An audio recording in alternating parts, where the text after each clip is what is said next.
সঙ্গে ডিসকাশন করেছি।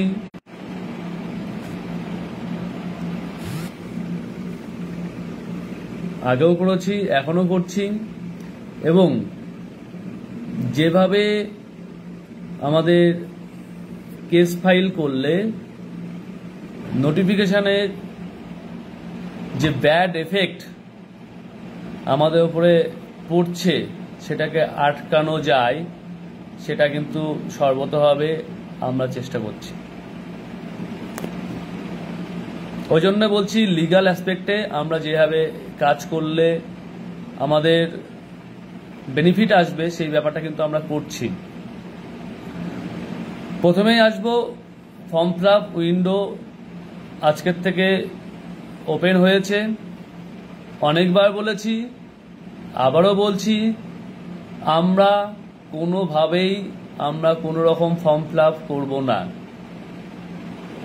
আবার রিপিট করছি, এখন কোনো রকম ফর্ম ফিল আপ করার কিন্তু কোশ্চেন আসছে না। কেউ ফর্ম ফিল আপ করবেন না। নেক্সট,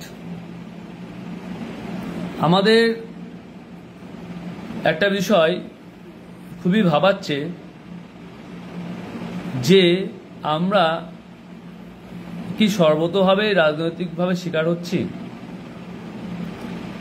আমাদেরকে নিয়ে কি সবাই রাজনীতি করছে? সেই বিষয়টা নিয়ে ভাবাচ্ছে। এবং এই বিষয়টা কেন ভাবছি? কারণ আমরা দেখতে পাচ্ছি সকলে আমাদের প্রতি সহমর্মিতা দেখাচ্ছে, কিন্তু যে কাজটা করলে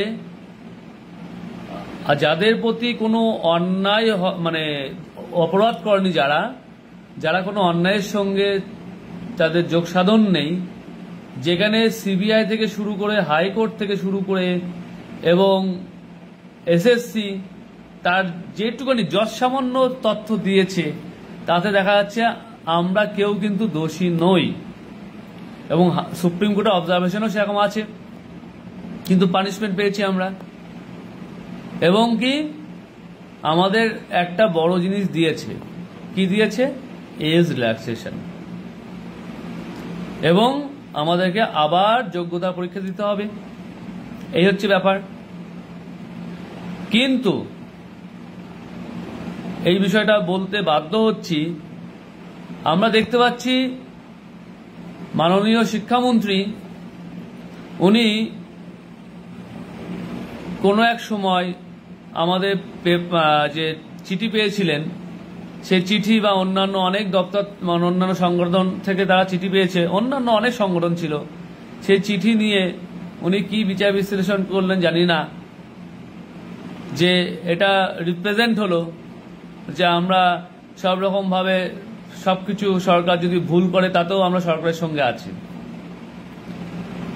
কিন্তু প্র্যাকটিক্যালি এই ক্লারিফিকেশনটা আমরা আগেও দিয়েছি, এই ক্লারিফিকেশন আমরা প্রেস কনফারেন্স করে দিয়েছি, আবারও দিচ্ছি। আমরা একটা বিষয় আপনারা বলুন, সকলেই বলুন, সরকার পক্ষ, এসএসসি, শিক্ষামন্ত্রী কেউ আমাদের সঙ্গে মিটিংয়ে বসেছেন? মিটিংয়ে বসেননি। তার মানে এরকম তো বিষয় হচ্ছে না যে বিষয়টা ঘুরিয়ে একটু রাজনীতি করা হচ্ছে, আমাদেরকে ঘুরিয়ে একটু রাজনীতির মধ্যে ফেলে দেওয়া হচ্ছে, এবং তার রাজনৈতিক যে তাদের যে ফুটেজ পাওয়া ব্যাপারটা সেটা এসে যাচ্ছে। এই জায়গাটাই বলতে চাইছি, এই বিষয়টা আমরা বুঝতে পারছি। কারণ একটা মিটিংও তারপরে আমরা বারংবার, তারপরেও ফার্দার আমরা মেল করেছি, চিঠি পাঠিয়েছি, এখনো পর্যন্ত আমরা কোনো রকম ভাবে সেই তার অ্যাপয়েন্টমেন্ট, স্যারের অ্যাপয়েন্টমেন্ট কিন্তু পাইনি। আমরা চেয়েছিলাম শিক্ষামন্ত্রীর সঙ্গে বসতে, পাইনি। কিন্তু যেটা হয়েছে সেটা হয়েছে নাকি আমরা নাকি সর্বতভাবে সরকারের পাশে আছি, সকলে সরকারের পাশে আছে, সকল শিক্ষক শিক্ষিকা, যোগ্য শিক্ষক শিক্ষিকা সরকারের পাশেই আছে, না হলে শান্তিপূর্ণ আন্দোলন হতো না। জল যখন মাথার ওপর দিয়ে পার হয়ে যাচ্ছে, তারপরে এখন শান্তিপূর্ণ আন্দোলন হয় না। জীবন জীবিকার বিষয়, এক একজনের আমরা সব দেখতে পাচ্ছি, জানতে পাচ্ছি, বিভিন্ন রকম কেস হিস্ট্রি আসছে। কেস হিস্ট্রি নয় ব্যাপারটা, তাদের রিয়েল যে সিচুয়েশন সেটা আসছে, এবং সেটা স্যার ম্যাডাম সবার জন্যই কিন্তু প্রযোজ্য। সে জায়গায় দাঁড়িয়ে আমরা আমাদেরটা বুঝতে পারছি, কিন্তু আমাদের ঊর্ধ্বতন কর্তৃপক্ষ কেউ বুঝতে পারছে না। তাহলে আমরা সেলফিশ হয়ে যাচ্ছি, আমরা খুব সেলফিশ। ব্যাপারটা তা নয়। যোগ্যতার সঙ্গে কষ্ট করে কোনো কিছু অর্জন করা এবং মান সম্মান যেখানে জড়িয়ে আছে এবং ভবিষ্যৎ যার উপর নির্ভর করছে, এবং আমরা একটা কথা সবসময় মানি, জানি, যদি আমার সামনে আমার কোনো টিচার তিনি যদি অপমানিত হন, সেটা আমার নিজের অপমান হয়। সেখানে এই সমাজের মধ্যে আমরা যে সমস্ত ছাত্রছাত্রী, আমাদের যে সমস্ত ছাত্রছাত্রী এখন বড় জায়গায় দাঁড়িয়ে আছে, তারা সোসাইটিতে ভালো জায়গায় আছে এবং ভালো চাকরি করছে, তাদের সামনে কিন্তু আমরা লাঞ্ছিত হচ্ছি। এবং সেটা হচ্ছে কাদের জন্য? সেই সময়কার যারা করাপশন করেছিল, সেই সময়কার যারা করাপশন করেছিল তাদের জন্য। কিন্তু সেটা রেকটিফিকেশনের জায়গা নেই। রেকটিফিকেশন করলে কি হবে আমি জানি না, রেকটিফিকেশন করা যাবে না। এবং এটা অলরেডি বলেছি, আবারও বলছি, এসএসসি বা সরকার পক্ষে যে লিগাল ফাইট হাইকোর্টে যেটা ছিল এবং সুপ্রিম কোর্টে যেটা ছিল, খুবই দুর্বল। তারা চেষ্টাই করেনি কোনো রকম ভাবে যে সমস্ত যোগ্য টিচার আছে, স্পেশালি ভ্যালিড প্যানেলের মধ্যে থাকা শিক্ষক শিক্ষিকা যারা আছে, তাদেরকে বাঁচানোর ন্যূনতম চেষ্টা করেনি। এবং তাদের এই অপদার্থতার জন্য আজকে আমাদের এই অবস্থা। তাদের হাতে অনেক কিছু আছে, দেখতে পাচ্ছি। বারংবার বলা হলো, স্যার এমএ ফাইল করুন, একটা নোটিফিকেশনটা একটু ডিলে করে দিন। রিকোয়েস্ট করা হলো বারবার করে, ফর্ম ফিল আপের ডেটটাকে এক্সটেন্ড করে দিন, রিভিউ জিনিসটা দেখে নিই, কিন্তু কিচ্ছু দেখা হবে না। কারণ তাদের কাছে পাওয়ার আছে, তারা দেখবে। আমরা তো ক্ষুদ্র প্রাণী, আমরা শিক্ষিত হতে পারি, কিন্তু ক্ষুদ্র প্রাণী তাদের কাছে পাওয়ার আছে সবকিছু। সেই জায়গায় দাঁড়িয়ে এই যে নোটিফিকেশন, আর একটা বিষয় বলি, ভ্যাকান্সি টোটালে দেখা যাচ্ছে ভীষণভাবে বেড়ে গেছে, কিন্তু বেশিরভাগ সাবজেক্টের ক্ষেত্রে 2016 সালের যা ভ্যাকান্সি ছিল, যদি ক্যাটাগরি ওয়াইজ দেখি, তাতে ভ্যাকান্সি কমে গেছে। কেন? কারণ এখানে নতুন একটা ক্যাটাগরি এসছে, ইডব্লিউএস, ইকোনমিক্যালি উইকার সেকশন, যেটা আছে সেটা নতুনভাবে অ্যাড হয়েছে। অ্যাড হওয়া সেখানে রিজার্ভেশন এসছে। তাতে দেখা যাচ্ছে বেশিরভাগ ক্ষেত্রে যে ভ্যাকান্সি ছিল 2016 সালে, সেই ভ্যাকান্সি কমে গেল। এবং এটা দেখা যাচ্ছে টোটাল যে ভ্যাকান্সি আমাদের 2016 সালে যে সমস্ত যোগ্য টিচার ছিল, তাদের যে ভ্যাকান্সি, সেই ভ্যাকান্সির থেকেও কম ভ্যাকান্সি হয়ে যাচ্ছে। তবে পরিষ্কারভাবে বোঝা যাচ্ছে যে সবাই যদি খুব স্ট্রাগলও করে, 100% চাকরি এখান থেকে পাবে না। পুরোপুরি যোগ্যদের নিধন করার জন্য কিন্তু এখন একটা নোটিফিকেশন এবং এরকম একটা ভ্যাকান্সি স্ট্যাটাস বার করা। সেই জায়গায় দাঁড়িয়ে আমরা সত্যিই হতবাক হয়ে যাচ্ছি যে এইভাবে শিক্ষক সমাজ, যারা জাতির মেরুদণ্ড, যা জাতি মানে যে আলটিমেট ভবিষ্যৎ তৈরি করে, তাদেরকে এইভাবে ধূলিসাৎ করে দেওয়া হচ্ছে।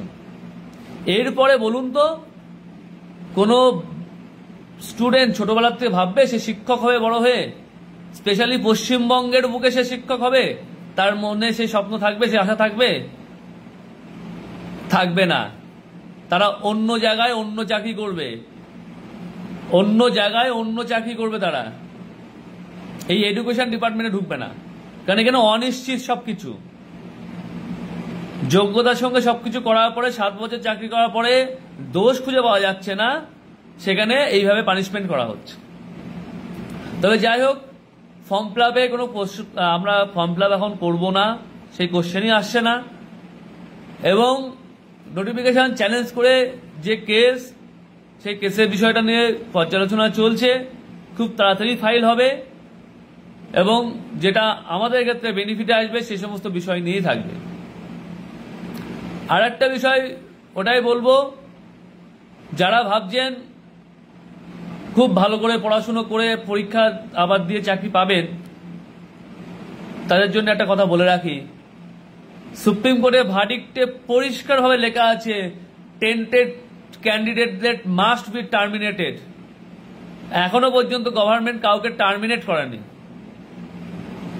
এখনো পর্যন্ত গভর্নমেন্ট কাউকে টার্মিনেট করেনি। সেখানে কন্ডেমড অফ কোর্ট হচ্ছে না, কন্ডেমড অফ কোর্ট হচ্ছে না।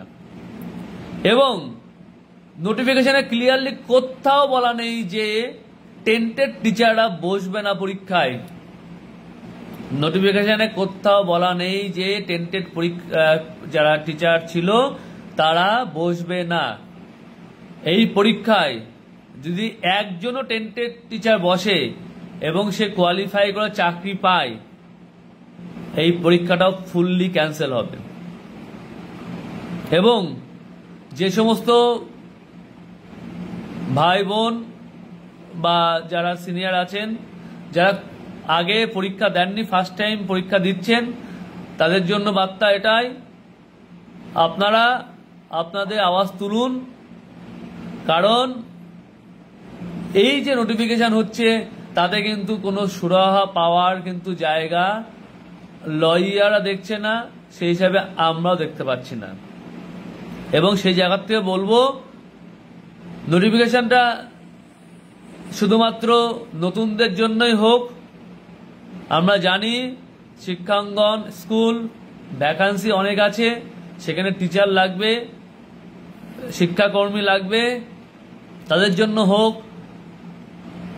আমাদের জন্য সেই যোগ্যতা পরীক্ষা বারবার দেওয়ার যে প্রচেষ্টা চলছে, সেই জায়গাটা বন্ধ হোক এবং লিগাল ফাইটটা ঠিকঠাকভাবে দিক সরকার, এসএসসি, যাতে আমরা সসম্মানে আমাদের যে চাকরি, যে এখন আমরা কিন্তু যে চাকরি থেকে আমরা এখন চাকরি নেই, ঠিক আছে, যে চাকরি থেকে আমরা আপাতত সেইভাবে নেই, সে চাকরিটা পুনর্বহাল হয়, সেই আশা রাখবো।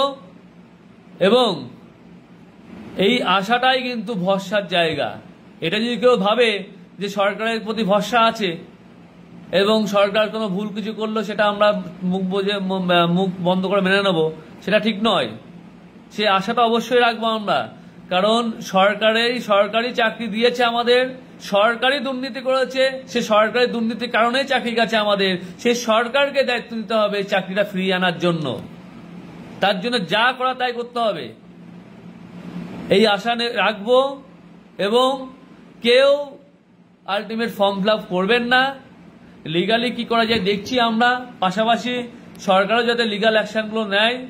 শুধুমাত্র নোটিফিকেশন দিয়ে হাত গুটিয়ে বসে থাকা ব্যাপারটা কোনোভাবে ঠিক নয়, সেটা খুব অনৈতিক বিষয় হচ্ছে। অনেক স্যার ম্যাডাম আমাদেরকে তাদের পরিস্থিতি জানাচ্ছেন এবং সেগুলো খুবই প্যাথেটিক, এবং তাদের পরীক্ষা দেওয়ার মতো পরিস্থিতি এবং আমাদের পরীক্ষা দেওয়ার মতো পরিস্থিতি নেই আলটিমেট, সেটাই বলবো।